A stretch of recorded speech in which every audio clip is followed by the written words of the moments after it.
Assalamualaikum warahmatullahi wabarakatuh. Perkenalkan, nama saya Priska Mufti Alika, nomor mahasiswa 210010010022.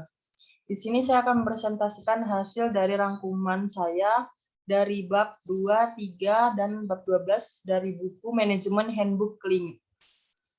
Kita mulai dari bab yang kedua. Di bab kedua itu ada leadership atau kepemimpinan. Kepemimpinan adalah salah satu komponen yang penting di dalam sebuah manajemen. Nah, di dalam sebuah manajemen itu adalah komponen utamanya adalah kepemimpinan itu sendiri. Selanjutnya, berikut adalah elemen-elemen yang membentuk profil seorang pemimpin efektif.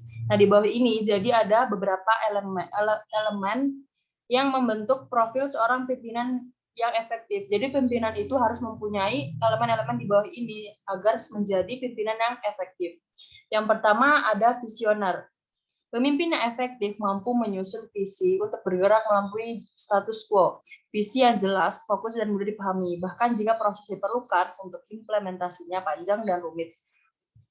Nah, jadi pemimpin yang efektif harus mempunyai visi yang membantu untuk menentukan hasil yang diinginkan.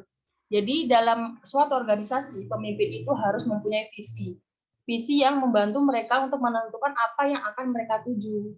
Jadi bawahannya, karyawannya tuh tahu kalau misalnya seorang manajemen punya visi, jadi mereka tahu, wah mereka harus ngapain biar visi yang mereka tahu itu bisa tertuju.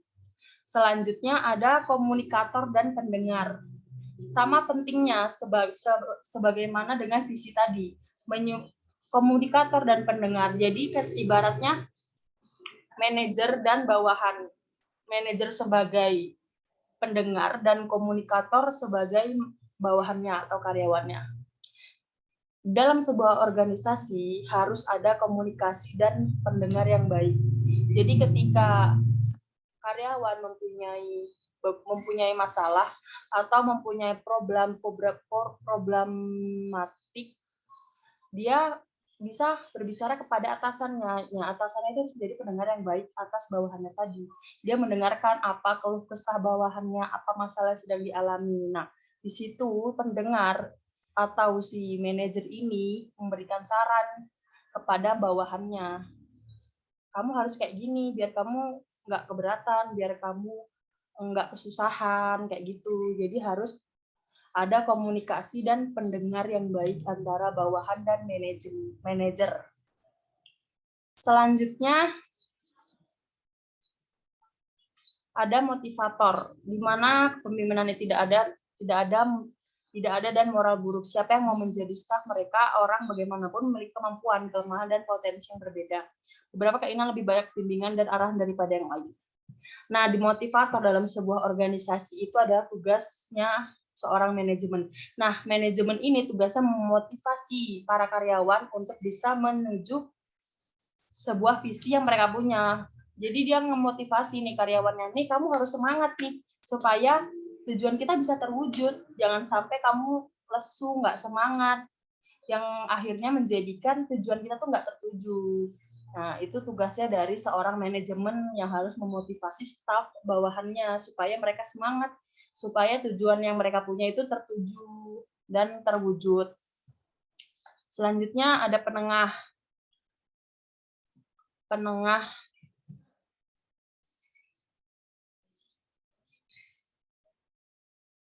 Nah, selanjutnya ada penengah. Nih. Biasanya penengah ini kita baca dulu. Manajer seringkali dipaksa untuk mengambil peran mediasi secara langsung. Kepemimpinan juga diadakan pada tingkat tertentu akuntabilitas untuk konflik yang muncul dalam tim. Nah, kayak gini, misalnya ada staf ini, staf A dan staf B. Mereka punya problematika. Nah, si penengah ini adalah si manajer. Manajer datang buat memenengahi masalah antara A dan B. Nih, A dan B lagi ribut nih, kalian kenapa ribut, masalahnya apa? Coba dibilangin baik-baik gimana kita selesaiin dengan cara yang sehat, dengan kepala dingin. Nah, ini yang disebut penengah. Penengah itu ya si manajer tadi yang menengahi masalah di antara timnya, di antara bawahannya, di antara staff-staffnya. Nah, selanjutnya di bawah ini ada berikut ini adalah step-step cara menyelesaikan konflik. Yang pertama adalah nih dalam menyelesaikan konflik jangan menghindari untuk bertemu dengan rekan yang bermasalah. Jadi langkah pertama tuh jangan kayak kadang kan orang yang bermasalah itu jadi nggak mau ketemu sama yang punya masalah, jadi males lah ketemu sama ini, males lah ketemu sama ini, kan dia yang biang keroknya, dia yang punya masalah, jadi malah males ketemunya. Jangan sampai kayak gitu. Kita harus mau ketemu sama si antagonis ini yang punya masalah, yang buat masalah itu tadi. Jadi kita ketemu, kita bicarain baik-baik, gimana kok bisa jadi kayak gini, solusinya apa. Terus selanjutnya ada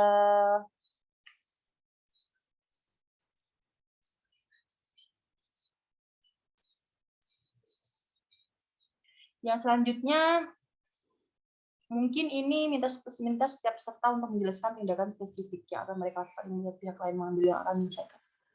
Mencari saksi untuk menceritakan apa yang terjadi, sebenarnya gimana yang terjadi, apa, diceritakan, tadi yang terjadi gimana, kok bisa jadi kayak gini. Jadi cari saksi atau staf lainnya yang lihat kejadiannya, disuruh cerita. Ini kenapa tadi kok kayak gini, tadi mereka ngapain aja hingga terjadi hal seperti kayak gini. Nah, gitu. Insya Allah kayak gitu. Habis itu ya selanjutnya yakinkan kedua belah pihak bahwa memiliki keyakinan pada mereka bisa berbeda. Nah, tekanin ke mereka berdua nih, si A sama yang B yang punya masalah, tekanin.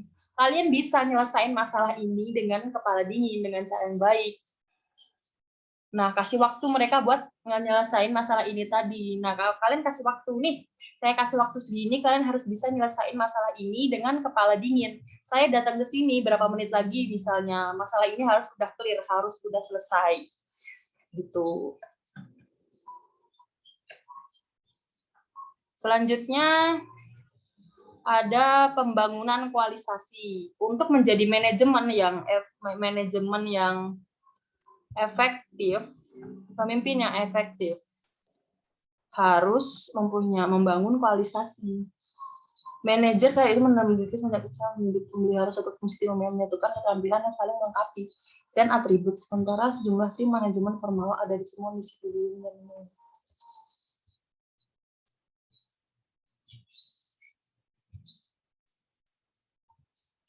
ini saya kurang paham, jadi bisa dilewatin dulu.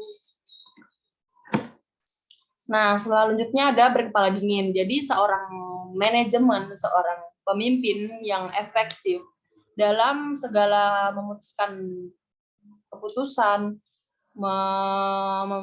ya pokoknya segala hal lah harus menggunakan kepala yang dingin, jangan bergabah, jangan pas lagi panas kepalanya langsung memutuskan keputusan. Kayak gitu tuh pasti hasilnya akan tidak baik, hasilnya akan jelek. Jadi kalau bisa sebagai pemimpin, kalau menjadi pemimpin yang efektif harus berkepala dingin. Selanjutnya pembuat contoh. Jadi seorang pemimpin yang efektif harus memberikan contoh yang baik untuk para stafnya, untuk para karyawannya, untuk para bawahannya. Harus memberikan contoh yang baik karena kamu itu pemimpin harus bisa memberikan contoh yang baik untuk bawahannya. Jangan malah kamu sebagai pemimpin mau dibilang pemimpin yang efektif, tapi kamu malah memberikan contoh yang nggak baik. Misalnya kayak kalau di organisasi perusahaan, harusnya datangnya on time, tepat waktu. Ini malah datang telat, lebih telat dari biasanya. Harusnya tuh bikin datang tuh yang pas jamnya. Jadi karyawannya bisa, kok Pak ini datangnya selalu on time, selalu waktunya selalu tepat. Jadi kan kita dapat nama baik juga dari karyawan-karyawan, dari staff-staff juga. Jadi mereka juga malah terpacu untuk datang tepat waktu, untuk disiplin dalam waktu. Itu contoh kecilnya. Selanjutnya di bab 3, kita masuk bab 3. Di bab 3 itu ada planning. Planning atau perencanaan adalah proses mengidentifikasi melalui pengembangan strategi, kombinasi yang tepat dari sumber daya dan aktivitas yang diperlukan untuk mencapai tujuan organisasi. Jadi planning itu tuh juga nggak kalah penting sama yang tadi di bab 2. Di bab 2 itu leadership atau pembinaan. Jadi planning itu juga adalah komponen yang penting juga di dalam suatu manajemen.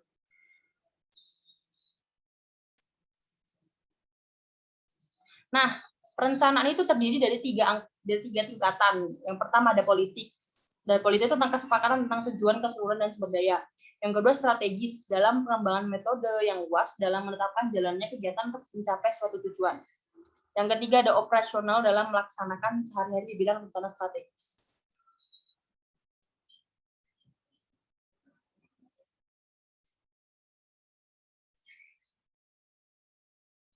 Nah, selanjutnya ada beberapa fungsi adanya perencanaan. Nah, fungsi perencanaan sendiri itu bisa menentukan tujuan serta target perusahaan, menentukan menyusun strategi untuk mencapainya. Jadi strategi apa yang harus kita buat untuk mencapai suatu tujuan itu tadi. Yang ketiga ada menetapkan berbagai sumber daya yang mungkin dibutuhkan. Jadi menetapkan berbagai sumber daya alam yang mungkin nggak tahu itu sumber daya alam, nggak tahu itu sumber daya manusia yang mungkin bakal nanti suatu saat kita butuhkan. Itu ditata terlebih dahulu di perencanaan ini tadi. Selanjutnya ada menentukan standar keberhasilan selama proses mencapai tersebut. Yang terakhir adalah prinsip dan praktek. Selanjutnya ada strategi. Strategi adalah konseptualisasi. Nah, saja ada strategi. Strategi itu dibagi menjadi beberapa jenis. Itu ada 3. Yaitu yang pertama adalah satu strategi yang disengaja, yaitu yang dimaksudkan dan diwujudkan. Jadi dimaksud nih, ini kita mau bikin apa dan diwujudkan, jadi benerin, bukan hanya wacana. Itu dimaksudkan dan diwujudkan juga. Yang kedua ada strategi yang tidak diwujudkan. Jadi udah dimaksudin, kita mau bikin ini, tapi nggak terlaksana, ya kayak wacana aja, cuma beri rencana, dimaksud, tapi nggak diwujudin. Yang ketiga, strategi yang muncul. Ini tuh kayak, kita tuh sebenarnya mau bikin ini, tapi yang terwujudkan malah yang ini. Jadi nggak sengaja, kita tuh nggak bikin ini, tapi nggak sengaja terwujudnya yang ini. Insya Allah kayak gitu. Yang selanjutnya ada strategi dan rencana. Strategi dan rencana dapat dibedakan berdasarkan waktu yang mereka terapkan dan berdasarkan tingkat hierarki. Yang pertama adalah jangka panjang. Jangka panjang itu makan waktu 5 tahun. Ya, di dalam tingkat hierarkinya strategis atau organisasi. Yang kedua jangka menengah, makan waktu 3 tahun. Tingkat hierarkinya manajemen dan program. Selanjutnya ada jangka pendek, memakan waktu selama 1 tahun, tingkat hierarkinya fungsional. Selanjutnya proses perencanaan model.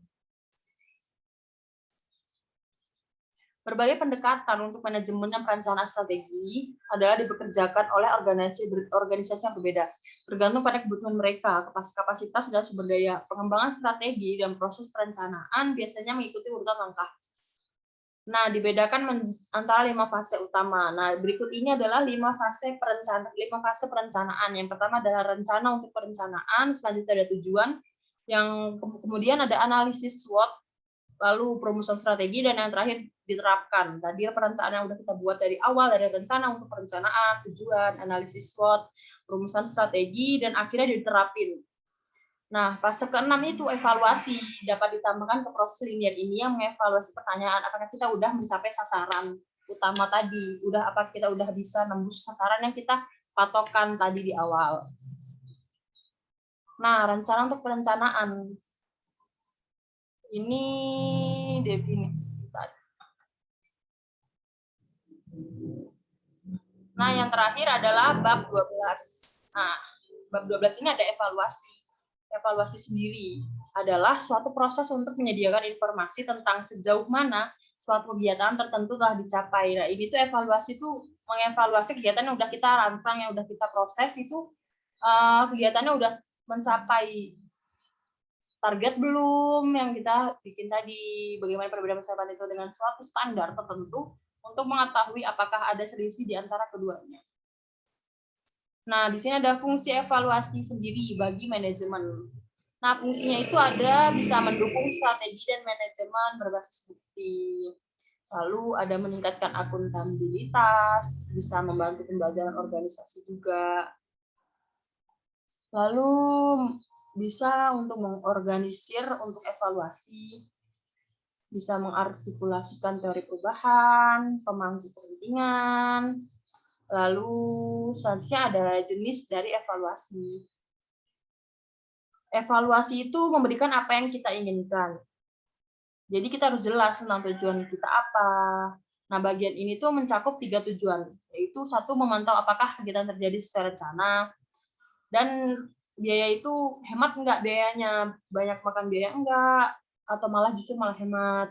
Yang kedua adalah menilai dampak sebenarnya dari suatu kegiatan dan pelajaran untuk masa depan. Nah, nomor 2 ini maksudnya setelah kita bikin rencana tadi, itu tuh bawa dampak yang baik apa enggak, atau malah membawa dampak yang buruk. Ya pasti kan dampaknya malah harusnya baik kan. Kan itu dari tadi tujuan dari apa yang kita bikin tadi.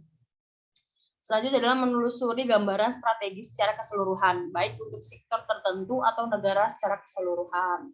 Nah, kita bikin itu tuh untuk menelusuri gambaran strategis secara keseluruhannya, baik untuk sektor tertentu atau negara secara keseluruhan. Nah, setelah itu ada dampak dari evaluasi tadi. Mengevaluasi dampak lebih ambisius dan lebih menantang secara teknis daripada mengevaluasi pelaksanaan proyek. Dia mencoba menjawab pertanyaan-pertanyaan berikut, yang itu bagi orang-orang jadi sasaran kegiatan. Ini sekedar dibaca juga bisa, apakah kesejahteraan mereka akan lebih buruk, lebih baik, atau hampir sama jadi tidak pernah terjadi. Ini tuh pertanyaan kayak misalnya,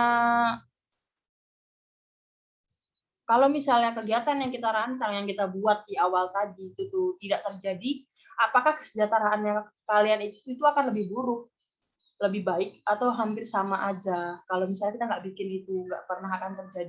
Kayak kalau kita nggak ngerasain suatu kegiatan itu tuh, kesejahteraan kalian tuh baik-baik aja, atau malah justru buruk, atau malah sama aja. Selanjutnya, apakah ada efek langsung atau tidak disengaja, apakah baik atau buruk karena aktivitasnya.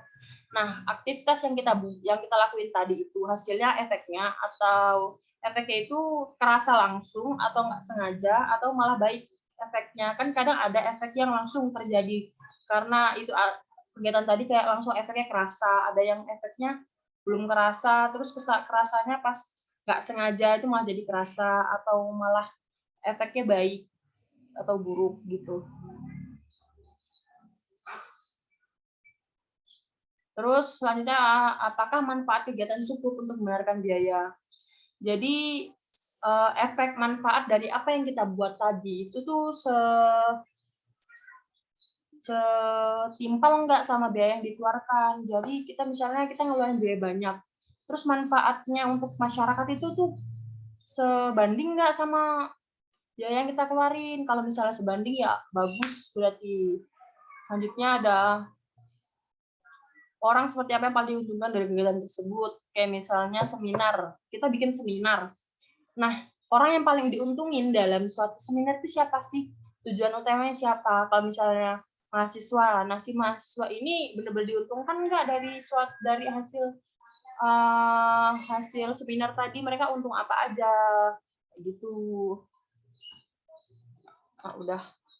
Sekian presentasi dari saya. Apabila ada kekurangan dan salah kata, saya mohon maaf yang sebesar-besarnya. Wabillahi taufiq wal hidayah. Wassalamualaikum warahmatullahi wabarakatuh.